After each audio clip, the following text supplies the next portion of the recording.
ಪ್ರೀತಿ, ಕಾಮ, ಮೋಸದ ಕತೆ. ಇದು ಅಳಿದುಳಿದ ಬಣ್ಣಗಳು. ಪ್ರಿಯಾ ಮತ್ತು ಅರ್ಜುನ್ ಪ್ರೀತಿಸಿದ್ದರು.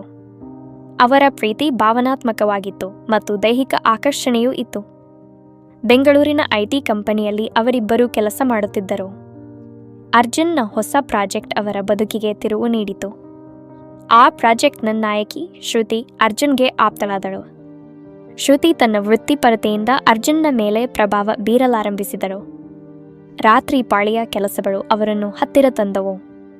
ಅರ್ಜುನ್ ಮತ್ತು ಶ್ರುತಿ ಒಂದು ಪಾರ್ಟಿಯನ್ನು ಆಯೋಜಿಸಿದರು. ಅಲ್ಲಿ ಕುಡಿತದ ನಶೆಯಲ್ಲಿ ಅವರ ನಡುವಿನ ಅಂತರ ಮಾಯವಾಯಿತು. ಅರ್ಜುನ್ನ ಪ್ರೀತಿ ಪ್ರಿಯಾಳ ಮೇಲಿದ್ದರೂ ಆ ಕ್ಷಣದ ಆಕರ್ಷಣೆ ಅವನನ್ನು ಸೆಳೆಯಿತು.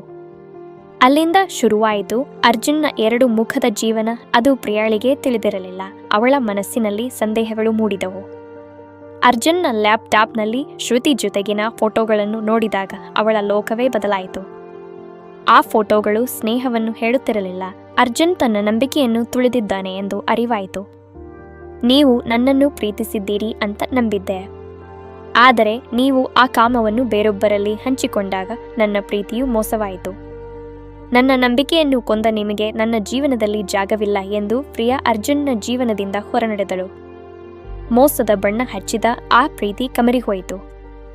ಮೋಸದ ಬಣ್ಣ ಹಚ್ಚಿದ ಆ ಪ್ರೀತಿ ಆ ಕ್ಷಣದ ಕಾಮದ ಆಕರ್ಷಣೆಗೆ ಬಲಿಯಾಗಿ ಅಳಿದುಳಿದ ಬಣ್ಣಗಳಂತೆ ಕಮರಿಹೋಯಿತು.